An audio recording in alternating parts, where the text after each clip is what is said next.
मेरे प्यारे साथियों, आज फिर से हम लोग फिजिक्स को समझेंगे और फिजिक्स में हम लोग आज किरण आरेख को देखेंगे। हम लोगों ने पिछला क्लास पढ़ा था ध्रुव के बारे में, यानी कि एक अवतल दर्पण है, एक उत्तल दर्पण है। उत्तल दर्पण का ध्रुव और अवतल दर्पण का ध्रुव कहाँ होगा, फोकस कहाँ होगा, हमने सारी चीज के बारे में चर्चा किया था। आज उसी चीज के बारे में विस्तार से हम लोग अध्ययन करेंगे। आइए देखते हैं। ये देखिए कौन सा दर्पण है। अगर हम जब फिगर बना देंगे तो फिगर बनाने से पहले आपको समझना पड़ेगा कि कौन सा दर्पण है। तो देखिए इसका परावर्तक सतह धसा है, तो धसा है तो कौन सा दर्पण हो जाएगा बच्चों, अवतल दर्पण। और इसका परावर्तक सतह उभरा है, इसका परावर्तक सतह उभरा है तो कौन सा दर्पण हो जाएगा, उत्तल दर्पण। आई मेरी बात समझ में। अब देखिए अवतल दर्पण है तो अवतल दर्पण में हमने क्या बताया था कि किसी भी वस्तु को किधर रखना है, वस्तु को एनी टाइम, यानी कोई भी वस्तु रहे, चाहे वस्तु को हर हमेशा बाईं ओर रखना है। किधर रखना है, बाईं ओर। बाईं हम बताए थे, यानी कि बाईं ये हाथ हुआ और दाईं ये हाथ हुआ, तो वस्तु को एनी टाइम हम लोग बाईं में रखेंगे। आइए फिर ऐसे समझते हैं। तो ये क्या हुआ आपका, ध्रुव हो गया, ये ध्रुव। ये भी क्या हुआ आपका, यहां ध्रुव हो गया। यहां देखिए यहां क्या होता है, वक्रता केंद्र हुआ। और ये क्या हुआ आपका, ये क्या हुआ आपका, फोकस, यानी कि जो फोकस होता है वक्रता केंद्र के आधे होता है। अब देखिए इधर जो है इसका वक्रता केंद्र कहां होगा, इधर होगा, नो कि इधर होगा। देखिए गोला इधर है, इधर नहीं है, तो ये गोले का भाग था ना बच्चों। तो ये आपका F हुआ और ये हुआ आपका C। आई मेरी बात समझ में। अब ध्यान से समझिएगा, वस्तु को रखेंगे। मान लीजिए हम वस्तु को यहां वस्तु को रखें, तो ये वस्तु है, कोई भी वस्तु है, कोई भी बिंब है, तो A और B वस्तु है। इसमें वस्तु को एनी टाइम किधर रखना है, बाईं तरफ। तो यहां रखेंगे वस्तु A और B। ये उत्तल दर्पण में वस्तु इधर होगा, जबकि F और C इधर होगा। आई मेरी बात समझ में। दर्पण के पीछे होता है इसका F और C, समझे। और इसमें जो है वस्तु, इसमें जो है बिंब किधर होगा, इसमें देखिए यहां, अगर मान लीजिए यहां है, और देखिए समझिएगा, ध्यान से समझिएगा। अब यहां से यहां के बीच की दूरी को हम लोग क्या मापते थे, F। यहां से यहां के बीच की दूरी को क्या करते थे, F। अब कहां माइनस होगा, कहां प्लस होगा, उसके बारे में भी हम लोग चर्चा करेंगे। C से P की दूरी को वक्रता त्रिज्या, इसको क्या बोलते थे, R। आई मेरी बात समझ में। जो भी दूरियां हैं दर्पण के ध्रुव से मापी जाएगी, जो भी दूरियां मापी जाएगी दर्पण के ध्रुव से मापी जाएगी। फिर यहां से यहां की दूरी, फोकस से बीच की दूरी, छोटी फोकस दूरी, यानी कि छोटकी F से। फिर यहां से यहां की दूरी R, बड़की यानी कि R वक्रता त्रिज्या हो जाता था। अब देखिए वस्तु, यानी कि वस्तु और ध्रुव के बीच की दूरी को, वस्तु और ध्रुव के बीच की दूरी को क्या, किससे डिनोट किया जाता है, U से। किससे डिनोट किया जाता है, U से। और यहां वस्तु है, तो यहां वस्तु की दूरी किससे डिनोट करेंगे, U से। अगर मान लीजिए इसका प्रतिबिंब, वस्तु का प्रतिबिंब इस जगह बना, A डैश और B डैश, मान लीजिए, वैसे बनेगा नहीं, यहां बनेगा नहीं। हम माने हैं कि यहां अगर प्रतिबिंब बने तो वस्तु, प्रतिबिंब से वस्तु के बीच की दूरी को किससे डिनोट किया जाता है, V से। और यहां जो है मान लीजिए इसका प्रतिबिंब यहां बनता है,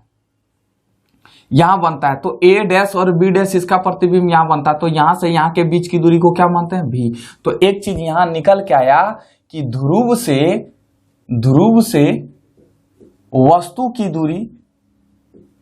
की दूरी को किससे मापा जाता है, यानी कि किससे डिनोट किया जाता है, U से। और ध्रुव से प्रतिबिंब की दूरी किससे मापते हैं, यानी कि किससे डिनोट किया जाता है, V से डिनोट किया जाता है। आई मेरी बात समझ में। अब ये तो हम बता चुके हैं। आप अगर इसका आप स्क्रीनशॉट लेना चाहते हैं तो लीजिए। चिन्ह परिपाटी या नवीन कार्तीय चिन्ह पद्धति या निर्देशांक चिन्ह परिपाटी से आप क्या समझते हैं, इनको आज समझेंगे विस्तार से इनके बारे में। गोलीय दर्पण, जब गोलीय दर्पण की बात करें तो समझिएगा दोनों दर्पण, उत्तल दर्पण और अवतल दर्पण दोनों। जब गोलीय दर्पण द्वारा किसी वस्तु का प्रतिबिंब कभी दर्पण के सामने बनता है तो कभी दर्पण के पीछे बनता है, इन दोनों स्थितियों में अंतर स्पष्ट करने के लिए जो भी परिपाटी की आवश्यकता होती है उसे हम लोग चिन्ह परिपाटी कहते हैं। परिपाटी मतलब अभी विशेषता समझिएगा, फॉर्मूला, ठीक है। परिपाटी मतलब ऐसे आरेख, आरेख वगैरह इसी में आता है, ठीक है।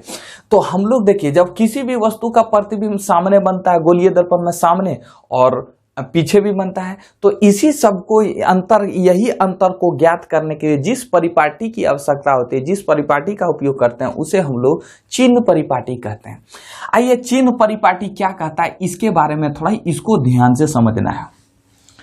पहला कहता है कि चिन्ह परिपाटी के अनुसार जितने भी वस्तु है, दर्पण है, अगर कोई भी दर्पण है, चाहे उत्तर रहे चाहे अवतर रहे, वस्तु को यानी कि बिंब को हमेशा बाईं ओर रखना है। कान खोलकर सुनिए, जितने भी वस्तु है उसको बाईं ओर रखना है, चाहे उत्तल दर्पण रहे चाहे अवतल दर्पण रहे। सभी दूरियां गोलीय दर्पण के ध्रुव से मापी जाती है। ये ध्रुव हुआ आपका, तो जितने भी दूरियां हैं गोलीय दर्पण के ध्रुव से मापी जाएगी, चाहे यहां C से निकालना हो चाहे F से निकालना हो, जितने भी दूरियां हैं सबको गोलीय दर्पण के ध्रुव से निकालना है। आइए, मेरी यहीं से मापा जाएगा। देखिए, अगर मान लीजिए पूछ दे कि आपके घर, आपके स्कूल की दूरी क्या है, तो आप क्या बताइएगा? कोई आपको आंसर बता सकता है कि आपके स्कूल की दूरी क्या है? अगर वही कह दे कि बताओ तुम्हारे घर से तुम स्कूल की दूरी क्या है, तब तो आराम से आप निकाल लीजिएगा। लेकिन आपको यहां सिर्फ कह रहा है कि स्कूल की दूरी क्या है, तो स्कूल की दूरी क्या है इसका कोई प्रश्न बनता है? इस तरह का कोई प्रश्न हो सकता है? नहीं हो सकता है। अगर स्कूल की दूरी पूछ दे तो स्कूल की दूरी क्या होता है? कुछ नहीं होता है स्कूल की दूरी। समझे ना? समझे? अगर वही पूछ दे कि बताओ तुम्हारे घर से स्कूल की दूरी कितनी दूरी पर है, तब ना आप जवाब दीजिएगा कि 56 किलोमीटर या 56 इंची, 58 फीट, 10 फीट, ऐसे बोलिएगा। तो वही है कि अगर कोई भी दूरी, मान लीजिए यहाँ वक्रता केंद्र की दूरी निकालना है, तो कहां से निकालना? कोई होगा ना, कोई स्थान तो होगा ना भैया, निश्चित स्थान। तो निश्चित स्थान है P, यानी कि यहां से यहां, यानी कि कोई भी दूरी को, चाहे F की दूरी निकालो चाहे वक्रता केंद्र की दूरी निकालो, सबों को कहां से मापा जाता है? दर्पण के ध्रुव से। ध्रुव हमने बताया था पोल, पिछला वीडियो में। और कहा है कि आपतित किरण मतलब आने वाली, मान लीजिए एक किरण आ रही है, ये किरण आई, अगर इसकी दिशा में अगर दूरी मापेंगे, जैसे इसकी दिशा में अगर दूरी मापेंगे, ये किरण इधर जाएगी, अगर इसकी दिशा में दूरी मापेंगे तो धनात्मक होगी, और अगर इसके विपरीत दिशा में दूरी, जैसे देखिए ये किरण इधर जा रही है, अगर हम इधर दूरी मापेंगे तो ये इधर दूरी ऋणात्मक होगी, और इधर दूरी क्या होगी? इधर की दूरी क्या हो जाएगी? पॉजिटिव होगी। समझे या नहीं समझे? तो वही लिखे हैं कि आपतित किरण की दिशा में मापी गई दूरियां धनात्मक होती है, जबकि आपतित किरण की विपरीत दिशा में मापी गई दूरियां ऋणात्मक होती है। हम अभी एक तो डायग्राम बनाएंगे, टेंशन नहीं कीजिए। फिर है कि मुख्य अक्ष, अब देखिए समझिए, ये क्या है आपका? मुख्य अक्ष। ये क्या है आपका? मुख्य अक्ष है। मुख्य अक्ष के ऊपर, मुख्य अक्ष के लंबवत मतलब ऊपर जो ऊंचाइयां या दूरी है, इसको किस में मापते हैं? प्लस में, पॉजिटिव में। और इसके जो नीचे, मुख्य अक्ष के नीचे अगर दूरी मापेंगे तो किस में मापेंगे? ऋणात्मक में। यानी कि मुख्य अक्ष के लंबवत मापी गई दूरियां धनात्मक होती है, और मुख्य अक्ष के नीचे सभी लंबवत दूरियां ऋणात्मक होती है। यानी कि इसके ऊपर जितने भी लंबवत दूरियां हैं वो धनात्मक होगी, और इसके नीचे जितने भी लंबवत दूरियां हैं वो ऋणात्मक होगी। ये 5 और 6 पॉइंट में हमने लिखा है। आई मेरी बात समझ में? अब देखिए, एक तो हम डायग्राम आपके सामने में बनाने की कोशिश करेंगे। उम्मीद करते हैं आप सीखे होंगे।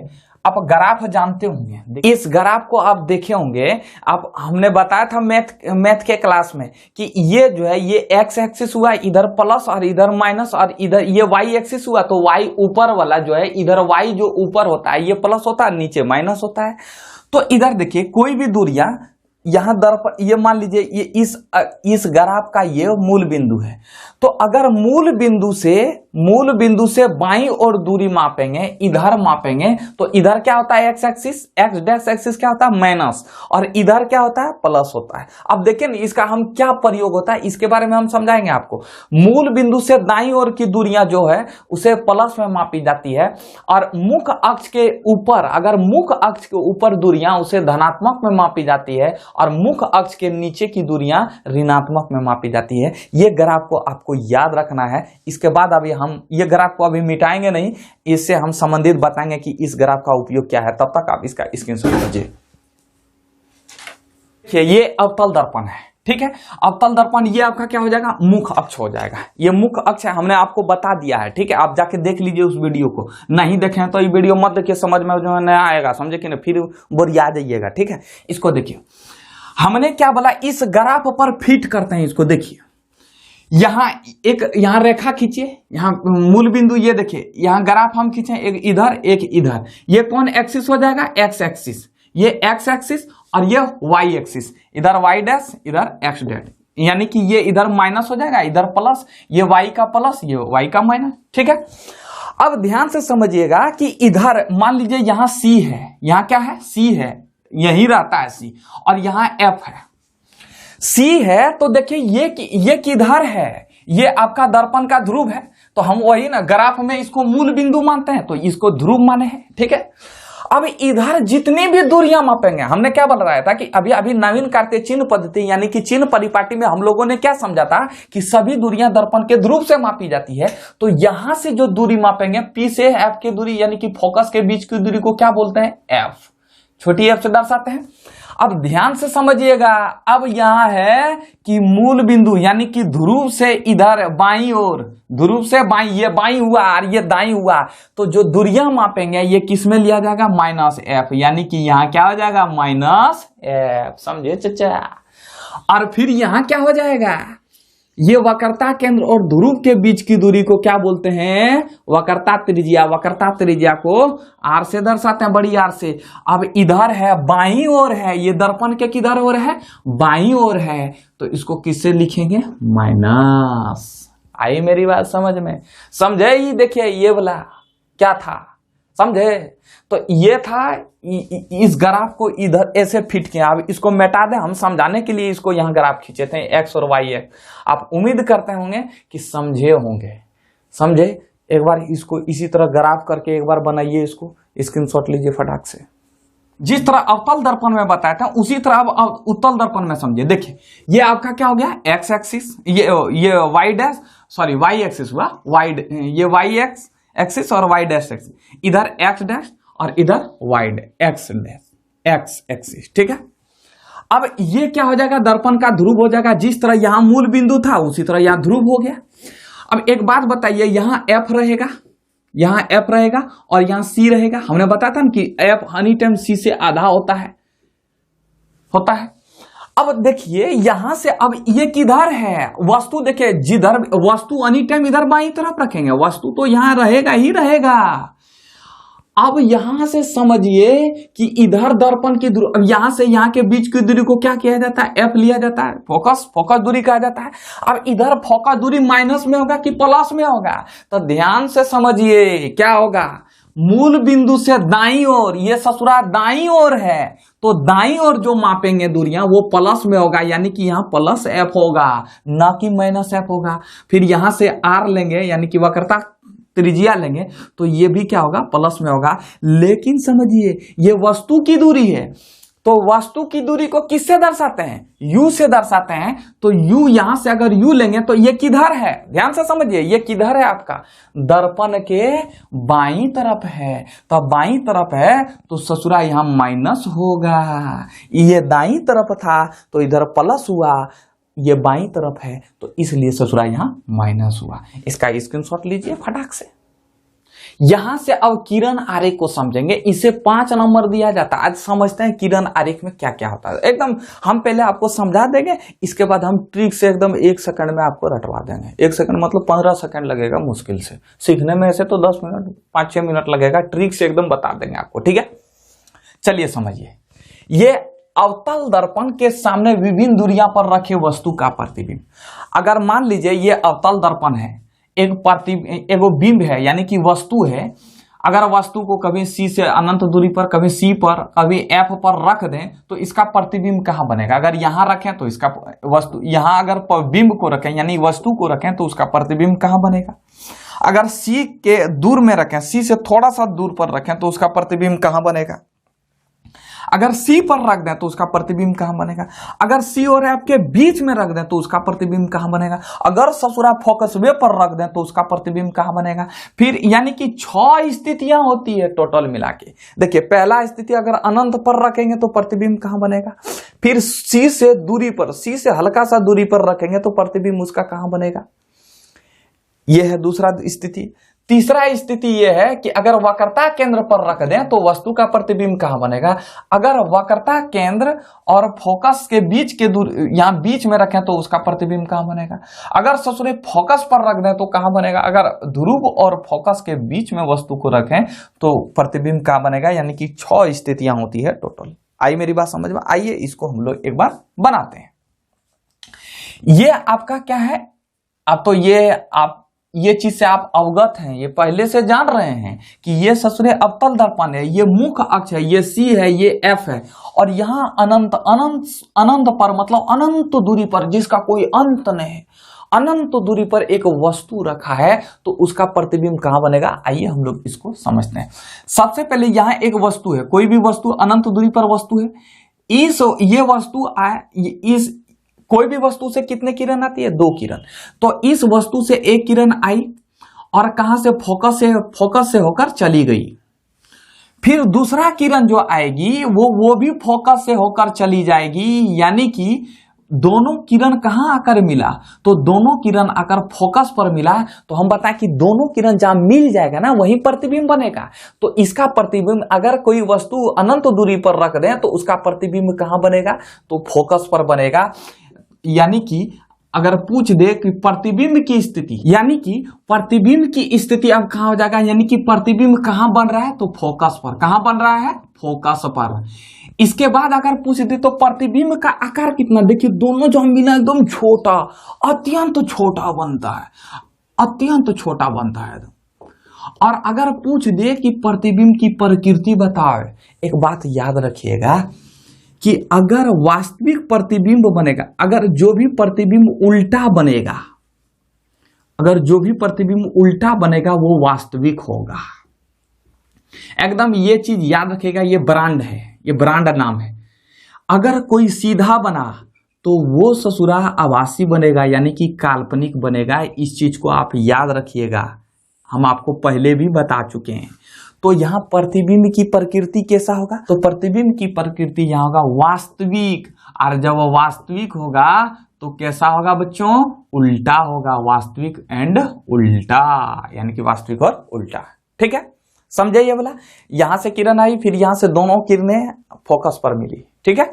अब दूसरा है कि जब वस्तु को वक्रता केंद्र पर रखें, यानी कि वक्रता केंद्र से दूर रखें, यहां रखें, ये अनंत पर रखे थे, उसका कोई अंत नहीं था, अनंत पर रखे थे। अब वस्तु को यहां रखते हैं, ए और बी एक वस्तु है। अब वस्तु को अगर वक्रता केंद्र से दूर में रखेंगे तो ये देखिए, पहले यहां से जाएगा, इसके बाद फोकस से होकर चली जाएगी। इसके बाद जो है दूसरा जो दूरी है ये वक्रता केंद्र से होकर जाएगी, यानी कि वक्रता केंद्र से होकर जाएगी। यहां देखिए थोड़ा मोटा लिख दिए। ठीक है, ये किरण आरेख को मोटा जैसा बना दिया, आप सही कर लीजिएगा उसको। अब देखिए, इधर से आई और फिर ये जो है फिर आई और फिर यहीं से दर्पण से टकरा कर फिर वापस लौट गई। तो मिली कहां? सी और एफ के बीच में। तो इस जगह पर मिली, तो यहाँ ए डैश प्रतिबिंब को, यही प्रतिबिंब बनेगा। जहां दो किरणें मिलती है वहीं प्रतिबिंब बनता है। तो ए डैश बी डैश, यानी कि प्रतिबिंब यहां बना। तो प्रतिबिंब की स्थिति क्या होगा? सी और एफ के बीच। आई मेरी बात समझ में? तो प्रतिबिंब का आकार कैसा है? प्रतिबिंब का आकार छोटा है, यानी कि बिंब से छोटा है। देखिए यहां इतना बड़ा बिंब है, कितना छोटा बन रहा है, यानी कि बिंब से छोटा बनेगा। प्रतिबिंब का आकार बिंब से छोटा बनेगा। और प्रतिबिंब की प्रकृति कैसा होगा? तो देखिए, इधर है तो बना इधर, यानी कि उल्टा बन रहा है। कैसा बन रहा है? उल्टा। तो कैसे बनेगा? वास्तविक और उल्टा। हम बताए थे कि अगर उल्टा जुड़ेगा तो कहीं तो वो वास्तविक होगा। आई मेरी बात समझ में? अगर कोई भी वस्तु वक्रता केंद्र से दूरी पर रहे तो उसका प्रतिबिंब बनेगा सी और एफ के फोकस और वक्रता केंद्र के बीच में, और प्रतिबिंब का आकार छोटा होगा, वस्तु से छोटा होगा, प्रतिबिंब की प्रकृति वास्तविक और उल्टा होगा। देखिए ना उल्टा बना, ये इधर है, ये इधर बना। तो जब उल्टा बनेगा तो एक ब्रांड नाम हम बताए थे कि उसके साथ वास्तविक प्रतिबिंब बनेगा, और जब सीधा बनेगा तो वो जो है आभासी प्रतिबिंब होगा। आई मेरी बात समझ में? अब इसको समझते हैं। यहां से एक मान लीजिए ये एक वस्तु है। कहां वस्तु है? इसी जगह पर है। एक वस्तु है ए और बी नाम का एक वस्तु है। अब एक प्रतिबिंब आएगी और फोकस से होकर चली जाएगी, फोकस से होकर चली जाएगी, और दूसरा प्रतिबिंब जो है, दूसरा प्रतिबिंब फोकस से होकर जाएगी और फिर दर्पण से टकराकर और फिर वापस लौट जाएगी। तो जब दर्पण से टकराकर वापस लौट जाएगी तो कहाँ मिलेगी? दोनों देखिए ये इस जगह पर मिला, यानी कि इसका प्रतिबिंब कहाँ बनेगा? फोकस पर ही, यानी कि ए डैश और बी डैश यहां बना, यानी कि बराबर प्रतिबिंब बना, ये भी बराबर और ये भी बराबर है। तो प्रतिबिंब की स्थिति क्या होगा? कहां बनेगा ये प्रतिबिंब? वक्रता त्रिज्या पर। कहां बनेगा?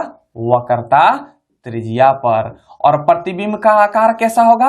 बराबर। प्रतिबिंब का आकार कैसा होगा? बराबर, यानी कि वस्तु के बराबर प्रतिबिंब बनेगा। अगर कोई वस्तु वक्रता केंद्र पर रखते हैं तो प्रतिबिंब का आकार जो है वो कैसा होता है? बराबर, वस्तु के बराबर होता है। और प्रकृति कैसा होगा? तो देखिए उल्टा है, इधर बना, ये प्रतिबिंब, बिंब इधर है, यानी कि वस्तु इधर है और प्रतिबिंब इधर बना है, तो ये उल्टा बना है। उल्टा मतलब वास्तविक और उल्टा। आई मेरी बात समझ में? तो अगर जब वस्तु वक्रता केंद्र पर रहे तो उसका प्रतिबिंब वक्रता त्रिज्या पर बनेगा और उसका आकार बराबर होगा, प्रकृति वास्तविक और उल्टा होगा। जब वस्तु फोकस और वक्रता केंद्र के बीच हो तो आइए इसके किरण आरेख को बनाते हैं। देखिए यहाँ एक वस्तु है, ये ए और बी नाम का एक वस्तु है। अब ये वस्तु वक्रता यहां से दर्पण में गई और दर्पण से टकरा कर किधर जाएगी? फोकस से होकर जाएगी। ये जब फोकस से होकर जाएगी और दूसरा जो किरण है, दूसरा किरण जो है ये आपका फोकस से ही टकरा कर और फिर इधर वापस जाएगी। तो जब इधर वापस जाएगी तो कहां मिली? देखिए यहां आकर मिली। आप समझ पा रहे होंगे। देखिए यहां आकर मिली तो देख रहे हैं वस्तु कितने कटी था, एकदम छोटा सा था और बना कितना बड़ा? तो ए डैश बी डैश, यानी कि प्रतिबिंब कहां बन रहा है? वस्तु से दूर। अरे दोनों रेखा कहां मिली आकर? तो वस्तु से दूर में, यानी कि वक्रता केंद्र से दूर में आकर मिली कि नहीं? तो यहां लिखेंगे प्रतिबिंब की स्थिति सी से दूर, वक्रता केंद्र से दूर, और प्रतिबिंब का आकार देखिए वस्तु से बड़ा बन रहा है, वस्तु से बड़ा बन रहा है कि नहीं? प्रतिबिंब का आकार वस्तु से बड़ा, या कह सकते हैं कि बिंब से बड़ा। अरे वस्तु और बिंब एक ही ना होता चाचा। प्रकृति कैसा है? देखिए उल्टा बना है, इधर है, इसका उल्टा बना है। तो जब उल्टा बना तो इसका ब्रांड नाम क्या हो जाएगा? वास्तविक और उल्टा। उम्मीद करते हैं आप समझे होंगे। तब समझे हैं तो स्क्रीनशॉट लीजिए इसका। अब पांचवा स्थिति में है कि जब वस्तु फोकस पर हो, तो यानी कि पहले था सी और एफ के बीच में, आप देखिए घसका दिए इधर, तो जब घसकाने के बाद यहां वस्तु अब कहां आ गया? वस्तु अब फोकस पर स्थित हो तो इसका प्रतिबिंब अब कहां बनेगा? तो ध्यान से समझिएगा प्रतिबिंब कहां बनेगा। यहां ए और बी डैश वस्तु है, ये वस्तु इधर फिर फोकस से बनेगा। और देखिए कि ये जो है ये फोकस पर है, तो फोकस पर जब इसका फोकस पर जब प्रतिबिंब, यानी कि फोकस पर ये किरणें आई, अब यहाँ वक्रता केंद्र से भी मिलेगी। तो वक्रता केंद्र से इस तरह की एक यहां से आएगी रेखा, और फिर ये किरणें यहां से आएगी और फिर यहीं फिर इसी जगह पर वापस इधर ही लौट जाएगी, वक्रता केंद्र पर ही लौट जाएगी। तो देखिए कहीं नहीं मिलेगा। तो प्रतिबिंब की स्थिति, यानी कि प्रतिबिंब कहां बनेगा? अनंत पर। कहीं मिलवे नहीं करेगा, अनंत पर बनेगा। कहां मिलेगा हमको क्या पता? नहीं मिला तो अनंत पर बनेगा। प्रतिबिंब का आकार अत्यधिक बड़ा, प्रतिबिंब का आकार कैसा बनेगा? बड़ा। और प्रकृति कैसा होगा? तो देखिए नीचे बन रहा है, तो जब नीचे बन रहा है तो प्रतिबिंब की प्रकृति वास्तविक, और वास्तविक के साथ एक ब्रांड नाम जुड़ा है उल्टा। उल्टा होगा तो वास्तविक होगा और वास्तविक होगा तो उल्टा होगा। ये दोनों पति पत्नी है, जहां पति वहीं पत्नी, पत्नी जिधर जाएगी उधर पति जाएगी। आई मेरी बात समझ में? तो अगला है कि जब वस्तु ध्रुव और फोकस के बीच हो, यानी कि अब पहले फोकस था तो फोकस में था तो कहां बना, प्रतिबिंब जो है अनंत पर बना और आकार कैसा हुआ, बहुत बड़ा, यानी कि अत्यधिक बड़ा, बहुत बड़ा बनेगा। अब इसी के बारे में समझे, जब वस्तु ध्रुव और फोकस के बीच हो तो ये देखिए, अब देखिए कोई भी प्रतिबिंब, कोई भी वस्तु का प्रतिबिंब फोकस पर बनता था, लेकिन अब इस ससुरा फोकस वे के अगुआ में है तो प्रतिबिंब कहां बनेगा। तो देखिए पहली जो किरण जाएगी वो फोकस से होकर जाएगी, जाएगी कि नहीं? जब फोकस से होकर जाएगी तो ससुरा इधर पीछे घसक जाएगी, पीछे घसक जाएगी। और दूसरी किरण जो है, ये देखिए दूसरी किरण ये है, वक्रता केंद्र से होकर जाएगी, और जब वक्रता केंद्र से होकर जाएगी तो पीछे आकर मिलेगी इस जगह पर, पीछे दर्पण के पीछे आकर मिल जाएगी। और जब दर्पण के आगे, जब दर्पण के पीछे अगर मिल जाएगी तो प्रतिबिंब यही न बनेगा। तो ए डैश और बी डैश यहां प्रतिबिंब बना। आई मेरी बात समझ में? तो अगर यहां प्रतिबिंब बना तो प्रतिबिंब की स्थिति कहां है, तो प्रतिबिंब कहां बना, दर्पण के पीछे, दर्पण के पीछे। प्रतिबिंब का आकार कैसा है, बड़ा, और प्रतिबिंब की प्रकृति, अब देखिए दर्पण के पीछे बना, तो जब पीछे बना तो ध्यान से समझिएगा, तो जब पीछे बना तो देखिए कि कैसे बना, प्रतिबिंब, वस्तु यहां रखा हुआ और प्रतिबिंब भी यही है, तो यहां कैसा सीधा बन रहा है। और जब सीधा बन रहा है, देखिए देख नहीं रहे हैं, इधर उल्टा नहीं ना बना, इधर सीधा बना, यानी कि मुख अक्ष के ऊपर ही बना, तो कैसा प्रतिबिंब की प्रकृति हो जाएगा, सीधा, यानी कि सीधा के साथ क्या जुड़ेगा, आभासी या काल्पनिक। आभासी को ही हम लोग काल्पनिक बोलते हैं, आभासी और सीधा, आभासी और सीधा बनेगा। तो ये था किरण आरेख। उम्मीद करते होंगे आप समझे होंगे। आइए अब ट्रिक्स के माध्यम से इसको समझते हैं। पहले हम लोग इसको एक बक्सा में भर लेंगे, इसके बाद तब फिर ट्रिक के माध्यम से समझेंगे। ये अवतल दर्पण है। पहले हम इस डायग्राम को बाद में भरेंगे, पहले इसको समझिएगा, एकदम ट्रिक से समझिए, एकदम 2 सेकंड में याद रहेगा। फिर समझने में भले 15 मिनट 20 मिनट जितना भी लगेगा। अब देखिए ये अनंत है, ये सी से दूर है, ये सी है, ये सी और एफ के बीच है, और ये एफ है, और ये एफ और पी के बीच में है। ठीक है, अनंत को हम लोग 1 नाम देते हैं, इसे हम लोग 2 बोलेंगे, इसे हम लोग 3 बोलेंगे, इसे हम लोग 4, इसे हम लोग 5। इसको अभी छोड़ देना है। ठीक है, इसको छोड़ देना। अब इधर 1 2 3 4 5 इधर से लिखिए, अब इधर से लिखिए 1 2 3 4 और 5। अब एकदम आसान से देखिए हो गया। कैसे? अगर वस्तु अनंत पर है, वस्तु अनंत पर है, तो देखिए 1 यहां 1 है, तो वस्तु कहां बन रहा है, फिर यहां इधर नीचे में प्रतिबिंब कहां बन रहा है, 1 पर, यानी कि 1 मतलब फोकस पर, यानी कि फोकस कहां मिल रहा है, 1 कहां मिल रहा है, इस जगह पर मिल रहा है, 1 यहां मिल रहा है। ऊपर से 1 2 3 4 ए से लिखिएगा क्रमबद्ध, नीचे से ए से लिखिएगा। 1 यहां मिल रहा है, 1 यहां मिल रहा है, तो 1 कहां मिला, फोकस पर, यानी कि अनंत पर रहे वस्तु तो उसका प्रतिबिंब कहां रहेगा, फोकस पर। याद कीजिए, हम उसको बताएं भी थे किरण आरेख में। प्रतिबिंब का आकार कैसा होगा, छोटा होगा, अत्यंत छोटा होगा। प्रतिबिंब का आकार कैसा होगा, अत्यंत छोटा, अत्यंत छोटा। और इसमें बताया था कि इसका प्रकृति जो है वास्तविक और उल्टा होगा, वास्तविक और उल्टा होगा। आई मेरी बात समझ में? एकदम इजी। अब देखिए 2 नंबर सी से दूर है, यानी कि ये है सी से दूर है, तो 2 नंबर कहां मिला, सी और एफ के बीच में मिला कि नहीं 2 नंबर, और इसका प्रतिबिंब कहां बन रहा है, सी और एफ के बीच, तो सी और एफ के बीच। अब प्रतिबिंब का आकार कैसा होगा, तो याद कीजिए हम प्रतिबिंब का आकार बताए थे, छोटा, वस्तु से छोटा बनेगा। कैसा बनेगा, वास्तविक और उल्टा। बार बार क्या लिखेंगे, वास्तविक उल्टा, एक ही बार में लिख दिए। अब 1 नंबर का भी काम तमाम, 2 नंबर का भी काम तमाम। अब 3 नंबर, 3 फोकस, 3 इधर ऊपर वाला और नीचे वाला दोनों एक ही जगह मिल रहा है, यानी कि सी पर वस्तु है, तो इसका प्रतिबिंब कहां बनेगा, सी ए पर बनेगा, सी पर ही। और कैसा बनेगा, बराबर बनेगा, और प्रकृति कैसा होगा, वास्तविक और उल्टा होगा। फिर देखिए 3 नंबर भी देख ले। अब 4 नंबर देखिए, 4 नंबर कहां मिला आकर, इधर 4 नंबर सी और एफ के बीच में है, प्रतिबिंब सी और एफ लिखिए या एफ और सी लिखिए, बात बराबर ही है, ठीक है। तो सी और एफ के बीच में है तो इसका प्रतिबिंब 4 कहां मिल रहा है, तो 4 मिल रहा है इस जगह पर, कहां, अनंत यानी सी से दूर पर मिल रहा है। तो अगर वस्तु रहे सी और एफ के बीच में तो उसका प्रतिबिंब यहां देखिए 4 नंबर यहां मिल रहा है कि नहीं, तो ये कहां बनेगा, सी से दूर बनेगा। कैसा बनेगा भैया, सी और एफ के बीच में रहे तो प्रतिबिंब इसका कैसा बनता था, बड़ा बनता था। कैसा बनता था, बड़ा। और कैसा बनता था, वास्तविक और उल्टा बनता था। आई मेरी बात समझ में। अब देखिए 4 नंबर भी 5 नंबर, 5 नंबर कहां है, यहां है। यानी कि फोकस पर रहे तो प्रतिबिंब अनंत पर बनेगा, फोकस पर रहे तो प्रतिबिंब कहां बनेगा, अनंत पर, अनंत पर।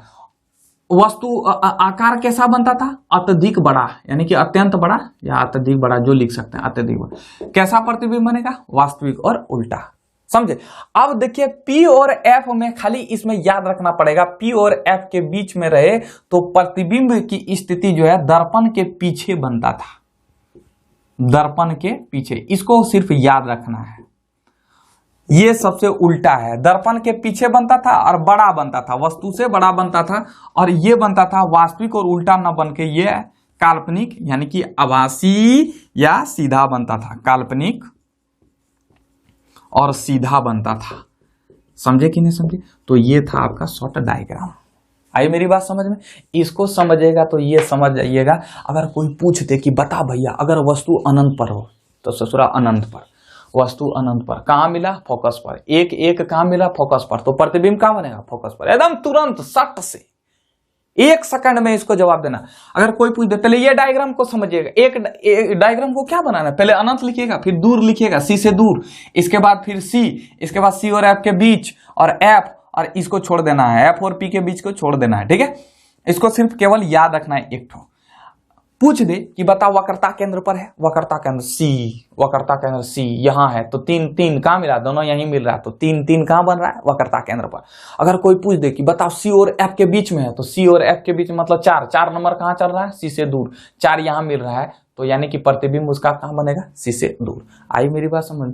इसको एक बार नोट कीजिए और इसको भी एक बार स्क्रीनशॉट लीजिए। अवतल दर्पण में प्रतिबिंब को हम लोगों ने देखा, प्रतिबिंब की स्थितियां को देखा, आकार को देखा, प्रकृति को देखा। अब उत्तल दर्पण में देखते हैं। तो उत्तल दर्पण में 2 ही स्थिति बनता है, पहला स्थिति और सेकंड, दूसरा स्थिति। अगर वस्तु अनंत पर हो तो उसका प्रतिबिंब देखिए अवतल, ये कौन सा दर्पण है, उत्तल। उत्तल दर्पण के सामने विभिन्न दूरियां पर रखे वस्तु का 2 ही स्थिति इसमें आपको पढ़ना है, बाकी आपको नहीं पढ़ना है, ठीक है। होता ही नहीं है, 2 ही स्थिति को दिमाग में रखना है। तो एक बात याद रखिएगा, वस्तु अनंत पर रहे, पहला स्थिति में हम बता रहे हैं। तो अगर वस्तु अनंत पर रहे तो देखिए ये वस्तु इधर जब भी रहेगा तो बाईं की तरफ रहेगा, क्योंकि ये दर्पण का पीछे वाला भाग है, ये रंगे हैं तो दर्पण का पीछे भाग है कि नहीं। तो जब दर्पण का पीछे भाग है तो वस्तु को अनंत पर रखें तो यहां से आई फिर टकरा कर वापस लगे, लेकिन ये मिलती हुई, उत्तल दर्पण में हम क्या बोला, मिलती हुई प्रतीत होता है। इसमें प्रतिबिंब कैसा बनता है, आभासी बनता है। तो आभासी में क्या हुआ, मिलती हुई प्रतीत। तो देखिए ये मिलती हुई प्रतीत को डर लाइन से दर्शाए हैं, तो ये कहां मिली, फोकस पर आकर में। कोई भी प्रतिबिंब फोकस पर ही आकर मिलेगी, यानी कि फोकस पर ही, फोकस से ही होकर गुजरेगी, और इसके बाद जहां मिलेगी तो वहां उसका प्रतिबिंब बन जाएगा। तो ये फोकस पर आई तो ये फोकस पर मिली, तो इसका फोकस पर ही प्रतिबिंब होंगे। तो स्थिति कहां है, फोकस पर, दर्पण के पीछे, दर्पण के पीछे। आकार अत्यधिक छोटा, देखिए ना यही मिला, तो अत्यधिक छोटा है। प्रकृति आभासी और सीधा, जब आभासी रहेगा तो इसका ब्रांड नेम क्या है, सीधा। आई मेरी बात समझ में। दूसरा है अनंत और ध्रुव के बीच, ये अनंत है और ये ध्रुव है। अगर यहां बीच में रखें वस्तु ए और बी, एक वस्तु है, इससे पहले एक किरण समांतर किरण आई, इसके बाद समांतर किरण आई, इसके बाद फिर टकरा कर वापस लौट गई। और दूसरा ये कहां से होकर जाएगी, फोकस से, इसके बाद ना तब वक्रता केंद्र से होकर जाएगी। तो ये एक किरण वक्रता केंद्र से होकर गई, लेकिन यहां तो सही जाएगी, लेकिन फिर ये इधर क्या जाएगी, मिलते हुई प्रतीत, डॉट लाइन से दर्शाएंगे। फिर यहां मिला कहां, इस जगह पर आकर मिला, यानी कि P और F के बीच में मिला, तो ये इसका प्रतिबिंब कहां बन जाएगा, P और F के बीच में, दर्पण के पीछे। आकार कैसा होगा, छोटा होगा। प्रकृति कैसा होगा, आभासी और सीधा होगा। आइए मेरी बात समझ में। इसका स्क्रीनशॉट लीजिए। अवतल दर्पण और उत्तल दर्पण में किरण आरेख को समझें। विशेषतर जो है अवतल दर्पण से ही पूछा जाता है। उत्तल दर्पण में यही दो चीज पूछेगा, वस्तु अगर अनंत पर हो और ये अनंत और ध्रुव के बीच में, यही दो स्थितियां होती है उत्तल दर्पण में। और अवतल दर्पण में 6 स्थितियां हमने आपको सिखाया भी, रटवाया भी, ट्रिक्स भी बताया, तो आप उम्मीद करते हैं उसको समझे होंगे। इसको अगर बनाने दे देना तो एकदम आराम आराम से बनेगा। देखिए हम नहीं बना पाते हैं इसमें, जो है कभी कभी क्या होता है कि कुछ पढ़ते हम कुछ बोल देते हैं, लिखते हैं कुछ और बोलते हैं कुछ है, तो हल्का सा मिस्टेक हो जाता है। अगर मिस्टेक होता है तो उसको नजरअंदाज कर दीजिएगा, छोटे छोटे मिस्टेक को नहीं देखिएगा, ठीक है। तो हमेशा की तरह ये वीडियो आपको इन्फॉर्मेटिव लगा होगा। मिलते हैं नेक्स्ट वीडियो में, बहुत बहुत धन्यवाद।